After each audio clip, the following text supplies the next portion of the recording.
Cuando configura el control de acceso en sus recursos, la forma en que lo aplica depende del modelo de control de acceso que utilice. En esta sección del Security Plus, o del curso para la certificación del Security Plus, quiero analizar los principales modelos de control de acceso, como el control de acceso discrecional, el control de acceso obligatorio, el control de acceso basados en roles, el control de acceso basados en reglas, el control de acceso basados en grupos y finalmente el control de acceso basados en atributos. Asegúrese de comprender esta sección porque se le evaluará en modelos de control de acceso para su certificación Security Plus. Saludos, soy Seo Rodríguez y esta es la continuación de el capítulo 11. En esta ocasión, como acabo de mencionar, veremos lo que son estos esquemas de acceso.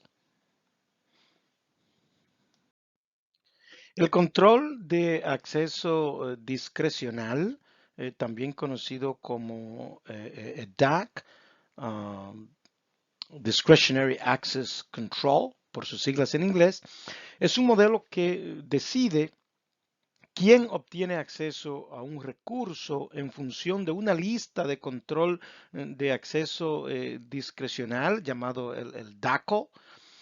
Una DACO es una lista de usuarios o grupos conocidos como principales de seguridad o security principles en inglés, ¿verdad?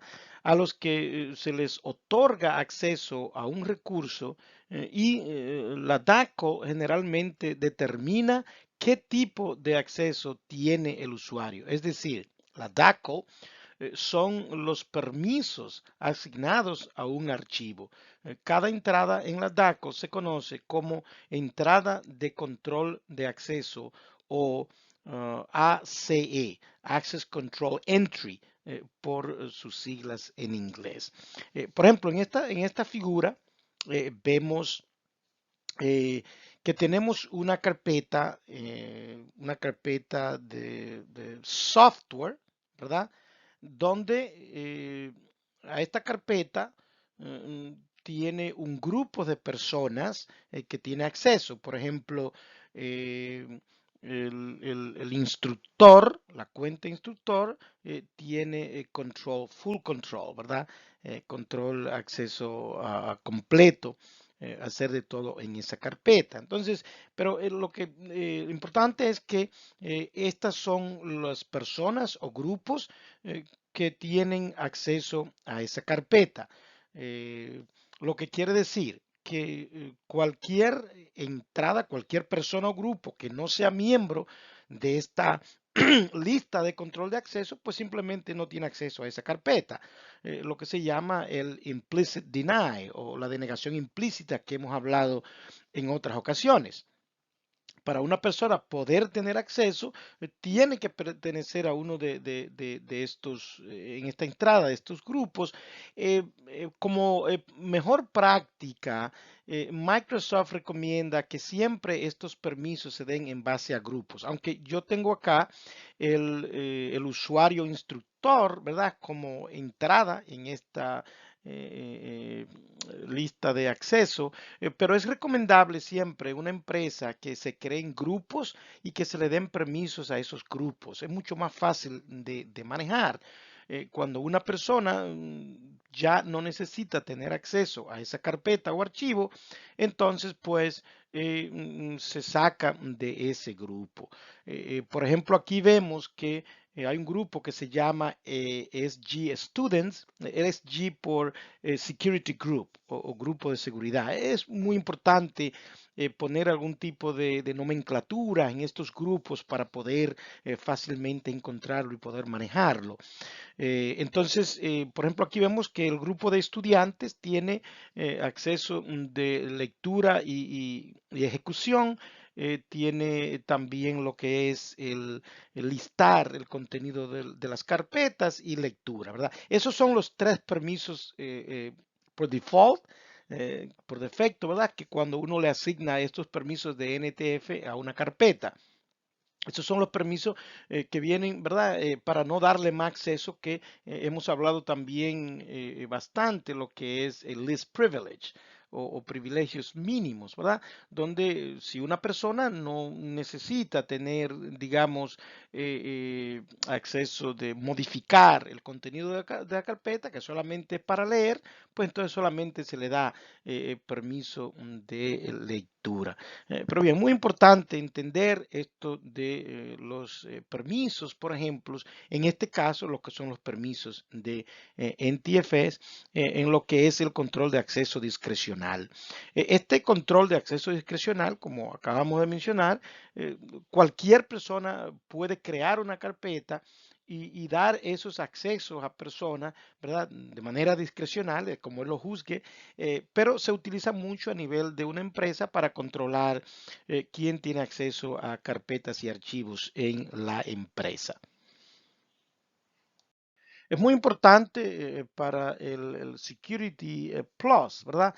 Recordar que el control de acceso discrecional o DAC, Discretionary Access Control, por sus siglas en inglés, implica configurar permisos en un recurso. Como acabamos de ver, el recurso es la carpeta y entonces pues los usuarios y los grupos se le da acceso a esa carpeta dependiendo del nivel de acceso que esa persona o grupo necesite para hacer su trabajo. En los entornos de Microsoft, del sistema operativo de Windows, ¿verdad? Cada principal de seguridad o security principal, cada entrada, ¿verdad? Como una cuenta de usuario, una cuenta de equipo o un grupo, tiene asignado lo que se llama un identificador de seguridad o el SID, Security Identifier. Cuando un usuario inicia sección en la red, parte del proceso de autenticación es generar un token de acceso para el usuario. Esto se conoce como un token lógico. El token de acceso contiene el SID de la cuenta de usuario. Además, los SID de los grupos de los que el usuario es miembro. Cuando un usuario intenta acceder al recurso, entonces el toque de acceso compara con la DACL para decidir si el usuario debe obtener acceso al recurso o no. Aquí tenemos, por ejemplo, este usuario, Glenn Clark, entra al sistema con su cuenta, etcétera. Él es miembro de un grupo que se llama Accounting Managers, ¿verdad? Y hay un archivo donde cuando uno entra al sistema, todo es evaluado a ver qué grupos y qué acceso esa persona tiene. Entonces, se evalúa en ese archivo, esta persona, G. Clark, ¿verdad? Tiene en su lista de control de acceso lo que es el permiso de modify o modificar, eh, pero como accounting tiene read y como administrator tiene full control. Es decir, eh, como usuario, él tiene un tipo de acceso, como miembro del grupo de accounting tiene otro grupo de acceso, en este caso lectura, y como administrador tiene full control. Entonces, desde el punto de vista de NTFS, como el full control abarca todo lo demás, estos grupos dentro de NTFS son acumulativos, lo que quiere decir que tiene full control, lo que implica que por supuesto tiene los controles que son menores como modify y read. Entonces, un token de acceso ayuda a determinar si se debe otorgar acceso o no. Esta es la forma como funciona el sistema de Windows, principalmente en un controlador de dominio, Kerberos, funciona, el protocolo de Kerberos pues funciona de esta manera. Tengo un ejemplo más o menos para entender cómo funciona esto de los permisos de seguridad, principalmente en los sistemas de Windows.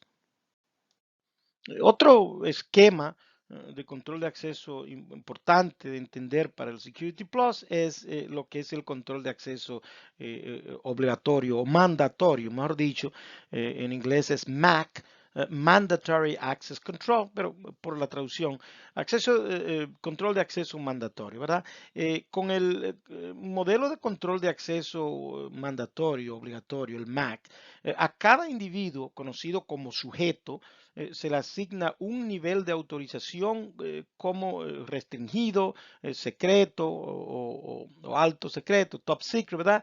A los datos y otros activos de la organización se le asignan etiquetas de clasificación que representan la confidencialidad de la información. Ejemplos de etiquetas de clasificación son, por ejemplo, público, confidencial, secreto, alto secreto, top secret, sin clasificar, por nombrar algunos. Normalmente esto se utiliza a nivel del gobierno federal de los Estados Unidos y en otros gobiernos.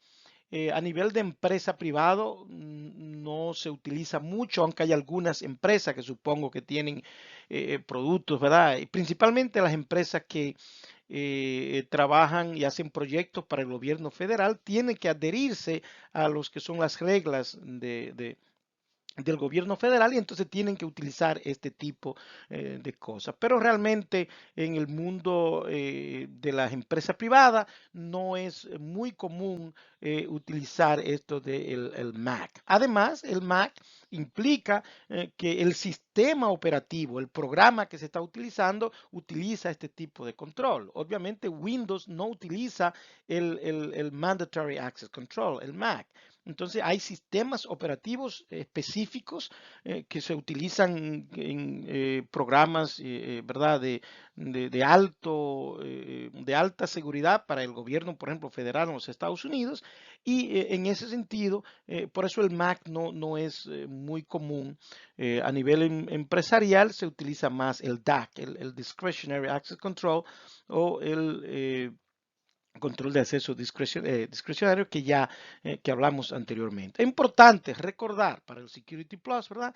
Que el control de acceso obligatorio o mandatorio implica que los empleados obtengan acceso a los recursos según un nivel de autorización y que la etiqueta de clasificación de datos asignada al recurso. Por ejemplo, si en el MAC se asignan no solamente al individuo, sino también al objeto, ¿verdad? Al sujeto y el objeto. Entonces, si yo, por ejemplo, hay una carpeta que tiene nivel secreto, lo que quiere decir que solamente las personas que tengan lo que le llaman el security clearance en los Estados Unidos, pueden acceder ese aclaramiento de seguridad, si se quiere llamar así, un proceso bastante riguroso, envuelve el FBI y ese tipo de cosas. Pero bien, y que solamente se puede obtener si usted trabaja para el gobierno federal o trabaja para una empresa que trabaje con el gobierno federal. Entonces, la carpeta tiene, por ejemplo, secret, y usted tiene secret, eso quiere decir que usted puede tener acceso, usted puede ver el contenido de esa carpeta. Si una carpeta es top secret y su nivel es solamente secret, entonces usted no puede tener acceso a eso. Ahora bien, si usted tiene, por ejemplo, secret, usted puede ver secret y puede ver confidencial. ¿Por qué? Porque confidencial está debajo de secret. Entonces, esto funciona de esta manera. Bueno, lo importante, para el Security Plus solamente tiene que concentrarse en lo que es el MAC. Realmente no hay muchas preguntas relacionadas con esto, pero tienen que entender la diferencia entre lo que es el MAC, el Mandatory Access Control o este modelo de control de acceso obligatorio y lo que es el DAC, el Discretionary Access Control, el modelo de control de acceso discrecional, que es el que más se utiliza en los sistemas de Windows y en las empresas privadas. Aquí vemos un ejemplo, ¿verdad? De lo que es el MAC. El sistema pues controla quién obtiene acceso al recurso en función de su nivel de autorización, como acabo de mencionar, ¿verdad? Que coincida con la etiqueta de clasificación asignada al recurso, como se muestra en esta figura. ¿Verdad? Es importante tener en cuenta que si una persona tiene un nivel de autorización alto, puede acceder a cualquier información asignada a esa etiqueta de confidencialidad o inferior a esa o menor a esa, ¿verdad? Al diseñar el sistema Mac, el propietario de los datos debe decidir sobre la confidencialidad de la información y luego asignar la etiqueta de clasificación a esa información. También es importante que la organización decida bajo qué circunstancias la información puede cambiar su etiqueta de clasificación o quedar sin clasificar. Por ejemplo, cuando una empresa está diseñando planes para un nuevo producto, puede decidir que la información es confidencial, lo que significa que la información no está autorizada para su divulgación pública. Pero una vez que el producto se ha diseñado, vendido y ya es obsoleto, debería la empresa cambiar la etiqueta de clasificación de los documentos de diseño del producto a público, porque los planes de diseño ya no son información confidencial. Por supuesto que sí, es probable, ¿verdad? Todo depende, obviamente, de los reglamentos, pero en la mayoría de los casos es probable que ya pueda, aunque a veces hay productos que aunque han salido al público, hay cosas que no se pueden divulgar, pero normalmente cuando esto sucede, ya sí se puede cambiar ese modelo, ¿verdad? Entonces, en el ejemplo, como estamos hablando anteriormente, aquí vemos que este usuario tiene un clearance level, un nivel de aclaramiento secreto, ¿verdad? Pero entonces aquí hay dos archivos. Hay un archivo que es secret, por supuesto, él puede tener acceso a ese archivo. Aquí hay un archivo que es top secret, como su nivel no llega ahí, entonces pues no puede tener acceso. Otra diferencia importante es que en este modelo hay un administrador o administradores que se encargan de estos permisos exclusivamente. Nadie más tiene acceso. Hay personas exclusivas para esto. En el modelo discrecional, obviamente la persona que crea la carpeta es el dueño y puede dar esos permisos. Pero normalmente esto es manejado por una persona, un departamento, un grupo que se encarga de verificar que esa persona tenga el nivel de aclaramiento que se necesita para acceder a esos archivos. Para el Security Plus, se espera que conozca el término sistema operativo confiable. Eh, o Trusted Operating System, ¿verdad? Que se refiere a un sistema operativo que se evaluó y se determinó, ¿verdad? Que sigue prácticas de seguridad estrictas, como el control de acceso obligatorio. Como acabo de mencionar, hay sistemas operativos, hay versiones de Linux que son exclusivamente, ¿verdad? Diseñados para el gobierno federal, por ejemplo. Para Security Plus no hay que indagar más, no hay que saber más de ahí. El estándar internacional de mayor aceptación para la evaluación de la seguridad son lo que son los criterios comunes. Este es un estándar internacional que evalúa esos sistemas operativos, ¿verdad? Para la evaluación de la seguridad de la tecnología, de la información.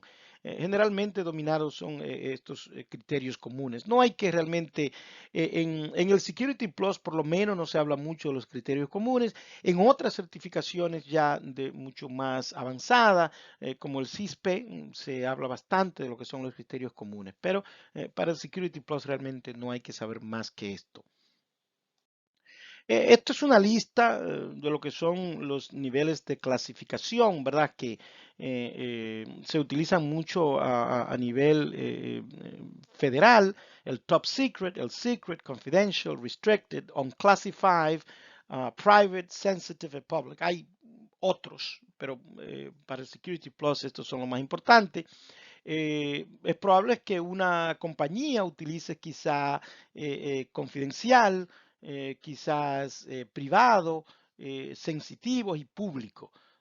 Ahí realmente no, esto no está escrito en piedra, sino que cada compañía pues elige más o menos el tipo de niveles de clasificación que quiere utilizar. Y este es un tema bastante complejo, lo que es la clasificación de la información. En el ciclo de vida de los datos, perdón, principalmente cuando se crea un documento es normalmente donde se debe clasificar, pero hay programas que se utilizan para esto. Yo creo que este es uno de las partes de la ciberseguridad más compleja, donde muy pocas compañías tienen un nivel de clasificación muy específico y la mayoría de los empleados a veces no saben cuál es el nivel de clasificación de su empresa. Pero para el Security Plus realmente esto es suficiente y no hay que indagar más. Pero un tema que puede ser, hay cursos completos acerca de lo que son los niveles de clasificación de una empresa. Vamos ahora a centrar nuestra atención a lo que son el control de acceso basados en roles.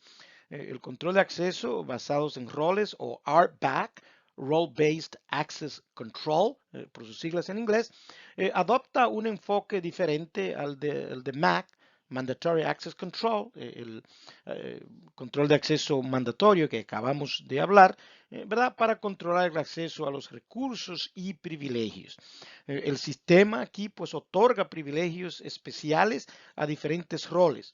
Un rol es un objeto contenedor que tiene privilegios predefinidos en el sistema.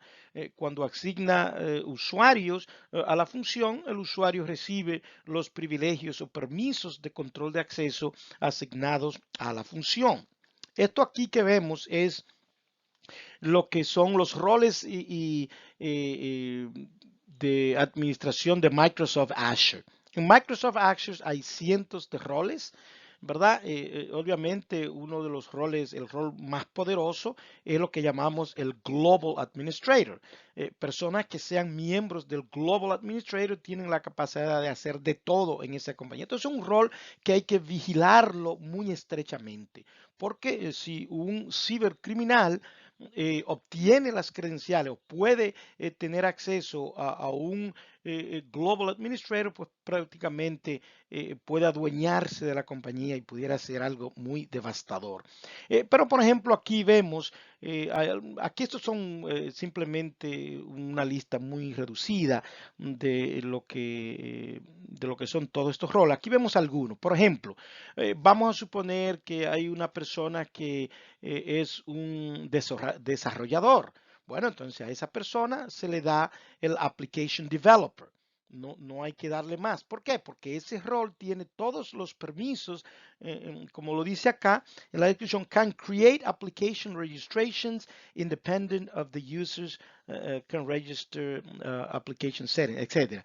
Lo que quiere decir que ese rol pues puede hacer todo lo que tiene que ver con el desarrollo, el registro de aplicaciones en en Microsoft Azure. Y entonces aquí están, por ejemplo, lo que es el Application Administrator. Si usted es administrador de aplicaciones, de hecho, el administrador de aplicaciones es diferente al desarrollador. Entonces, todo eso es separado también.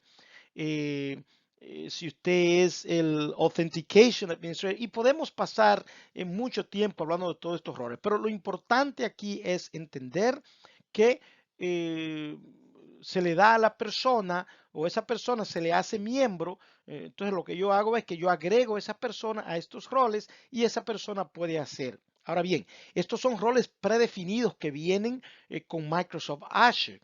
¿Qué si sucede si yo quiero darle permiso o un rol a una persona, pero esos roles que vienen predefinidos con Microsoft realmente ninguno de ellos cumplen con los requisitos de mi empresa? Bueno, entonces usted puede crear lo que se llama customized roles o roles personalizados, donde usted puede agarrar un rol de esto y agregar o quitar permisos dependiendo qué es lo que usted quiere hacer. Pero muy importante entender esto, lo que son, lo que es el control de acceso basados en roles.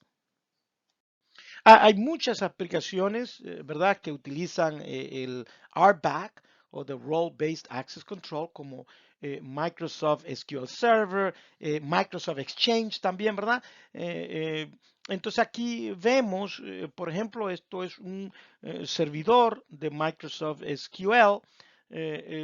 si nosotros vamos a server roles, aquí vemos los diferentes roles que hay en este sistema. Si yo necesito darle a una persona que sea para crear base de datos, entonces le doy el rol de DB Creator.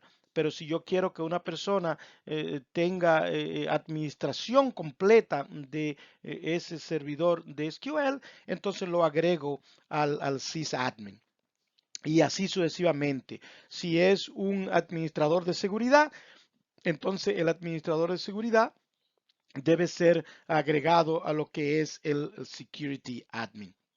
Realmente para el Security Plus no tiene que saber cómo asignar estos roles en Microsoft SQL o Microsoft Exchange, pero sí entender claramente lo que es el concepto de lo que son los roles basados RBAC, ¿verdad? O el control de acceso basados en roles. Pudiéramos decir que los domain controllers en Microsoft, en Active Directory, también utilizan RBAC. Que se puede confundir con lo que son los grupos también, ¿verdad? Pero, por ejemplo, en un controlador de dominio está lo que se llama el domain admins, ¿verdad? El rol de domain admins. Entonces, este rol de domain admins, cualquier persona que viene siendo prácticamente un grupo, ¿verdad? Pero un grupo ya predefinido, entonces encaja más lo que es un role. Si yo quiero que una persona tenga acceso completo a ese dominio, entonces obviamente debe ser miembro de un role admin. Hay muchas funciones de administración que usted necesita ser role admin, pero esto puede ser muy peligroso también. Hay que tener cuenta quién es miembro de este grupo, porque si un cibercriminal se apodera o crea una cuenta o se apodera de una de estas cuentas que son miembros de este rol, de este grupo, si se quiere decir, prácticamente tiene en control la compañía completa y también puede ser algo muy devastador. Tiene la llave del reinado, como se dice, ¿verdad? Entonces, de hecho, en lo que es la escalación de privilegios, casualmente esto es lo que busca un cibercriminal. Un cibercriminal que se apodera de un Global Administrator en Microsoft Azure o de un Domain Admin en una compañía que tenga Active Directory, ¿verdad? Que utilice Active Directory, pues obviamente esa persona, ese cibercriminal, tiene control total de la empresa. Esto es muy importante vigilar estos grupos, todos estos roles. Muy importante para el examen del Security Plus, recordar que el control de acceso basados en funciones implica ubicar a los usuarios en contenedores, si se quiere decir preconfigurados, conocidos como funciones, como acabamos de ver, y que a esas funciones se les asignan privilegios para realizar ciertas tareas. Cuando se coloca un usuario en el rol, pues simplemente hereda las capacidades que se le dan, que se le han asignado a ese rol. Otro tipo de control de acceso es el que basados en reglas, el control de acceso basados en reglas, que también pues, es RBAC. Entonces no se puede confundir el Role-Based Access Control con el Rule-Based. Aquí la R es de rule o regla y en el caso anterior es de role o papel, ¿verdad? El role. Bien, entonces el control de acceso basados en reglas, también conocido como RBAC, ¿verdad? Implica configurar reglas en un sistema o dispositivo que permiten o impiden que se produzcan diferentes acciones. Por ejemplo, en un enrutador utiliza RBAC para determinar qué tráfico puede ingresar o salir de la red al verificar las reglas en una ACL, Access Control List, ¿verdad? O la lista de control de acceso que está configurada en ese enrutador. Por ejemplo, aquí en la figura podemos ver en la siguiente lista de códigos, puede ver que en este enrutador hay una lista de acceso que permite a los sistemas 12.0.0.5 y la 12.0.0.34 acceder a Telnet, un protocolo ya viejo que no debería utilizarse, pero para asunto de este ejemplo, pero a cualquier otro sistema de la red, por ejemplo, de esa red completa, 12.0.0.0, se le niega el acceso a Telnet. Entonces, este es un ejemplo de lo que es el control de acceso basados en reglas.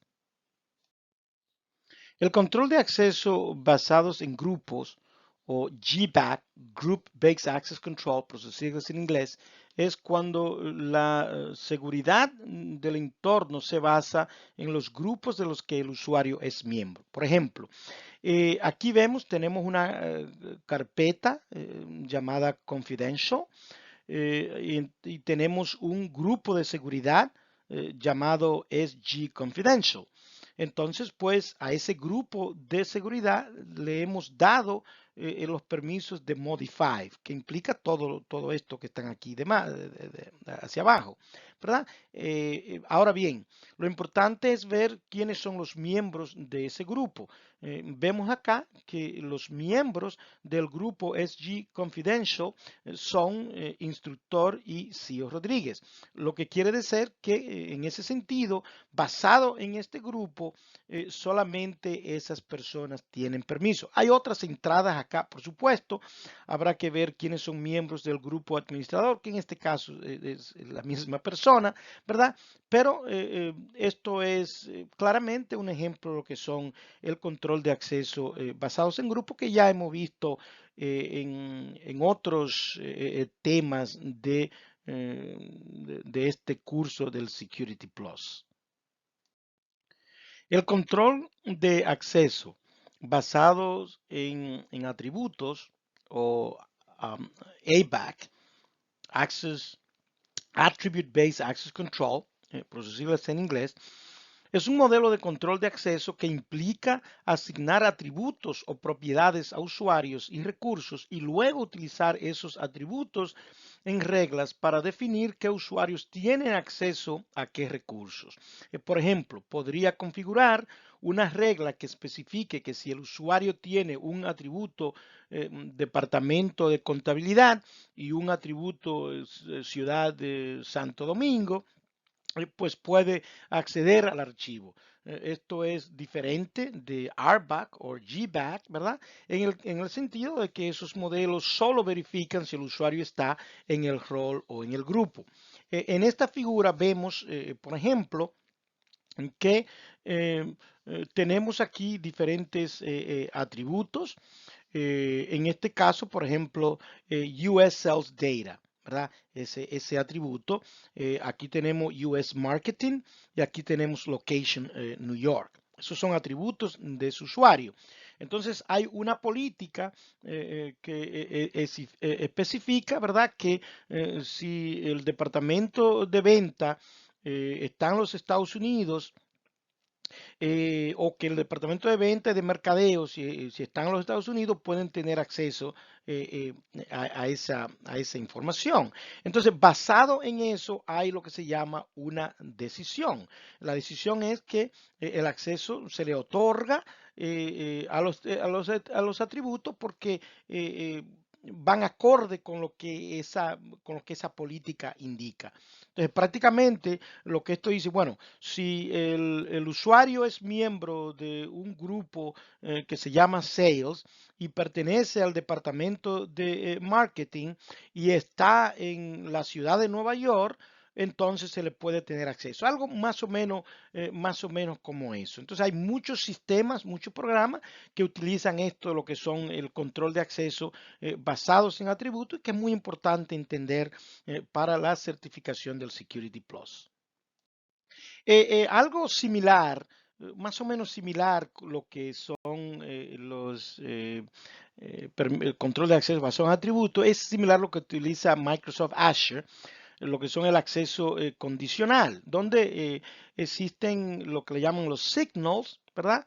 Eh, Estos signos pueden ser del usuario, las aplicaciones, los dispositivos. Entonces, podemos decir, si el usuario está en los Estados Unidos y si está utilizando un iPhone y si el iPhone no está jailbroken, por ejemplo, entonces se le da acceso a tal aplicación. De lo contrario, podemos decir, bueno, si el usuario está en tal sitio y el nivel de riesgo del dispositivo es medio o nivel, entonces la persona tiene que utilizar MFA o se le bloquea acceso. Entonces, esto del acceso condicional de Microsoft Azure es muy eh, se utiliza mucho hoy en día, principalmente con este nuevo modelo del Zero Trust o el confianza cero que se utiliza. Conditional Access o acceso condicional es un concepto muy importante que se utiliza mucho en la nube y que utiliza inteligencia artificial para determinar si a esa persona a ese dispositivo, a esa aplicación, dependiendo de las condiciones, pudiera darse el acceso. Esto es un poquito incluso más complejo que lo que es en sí el acceso condicional basado en atributos, pero es similar, es más o menos similar a lo que es eso. Hablaremos más adelante acerca de lo que es esto, acceso condicional que se utiliza en Microsoft Azure y en otras plataformas de la nube. Se pueden utilizar otras herramientas junto con el control de acceso. Las siguientes son algunas herramientas adicionales utilizadas para controlar el acceso. Ya vimos brevemente algo sobre lo que es el acceso condicional. También tenemos lo que es la gestión de acceso privilegiado y los permisos del sistema de archivos de NTFS que ya hemos visto en varias ocasiones en este curso. Como ya mencionamos, al configurar el control de acceso de un sistema, es posible que tenga la opción de especificar condiciones para el acceso. Esto es común en entornos basados en notificaciones porque el token de acceso puede contener atributos como la ciudad o departamento del usuario y el dispositivo que está utilizando. Puede establecerse una condición en los permisos que diga algo como los usuarios tienen el permiso de modificación eh, eh, de su departamento si es de contabilidad y el dispositivo que utilizan tiene un departamento de contabilidad, por ejemplo. La gestión de acceso privilegiado que se utiliza mucho en Microsoft Azure también es el concepto de limitar qué cuentas de usuario tienen acceso privilegiado al sistema. Como técnica para reducir el riesgo de un compromiso de seguridad, debe limitar qué cuentas de usuario tienen privilegios de administrador en el sistema. Si un usuario con privilegio de administrador en el sistema ejecuta un código malicioso por accidente, por ejemplo, el código podría dañar el sistema. O si en el peor de los casos, si un cibercriminal o un usuario malicioso se apodera de una de estas cuentas, también puede causar muchos daños. En el caso de Microsoft Azure, utiliza esto lo que se llama el PIM, el Privilege Identity Management o la gestión de privilegios, ¿verdad? De alto nivel, acceso de privilegiado, donde, por ejemplo, hay la forma de que usted no sea un Global Administrator permanentemente, sino que hay una función donde se le asigna que usted puede requerir ser Global Administrator cuando lo necesite. Por ejemplo, uno de los casos o de las debilidades que tiene Active Directory es que si usted es un Global Administrator, perdón, Domain Admin, usted es administrador todo el tiempo. Entonces, si una persona se apodera de una de esas cuentas, entonces puede ser muy peligroso. En el caso de Microsoft Azure, hay personas que se le otorga esto de Global Administrator por el tiempo en que van a hacer su tarea.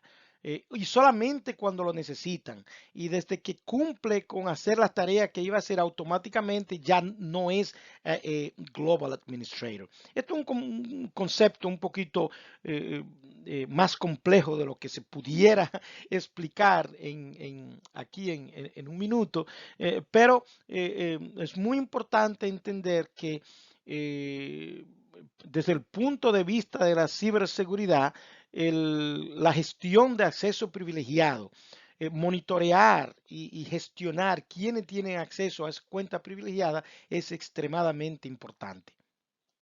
Ya hemos visto en varias ocasiones lo que son los permisos del sistema de archivos, ¿verdad? Donde pues podemos dar permisos a individuos como a grupos también.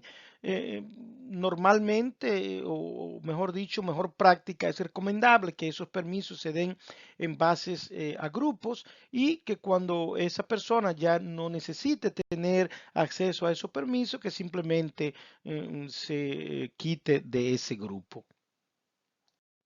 Bien, hemos llegado a la conclusión de esta sección.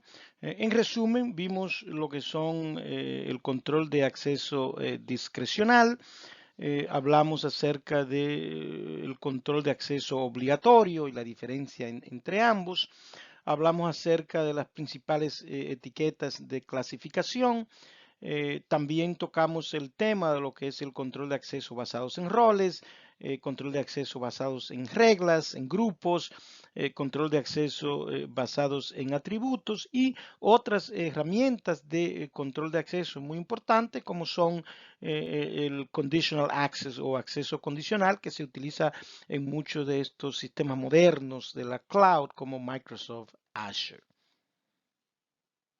En el próximo video veremos el objetivo de la certificación 11.3, implementación de control de acceso de este curso de certificación para el Security Plus.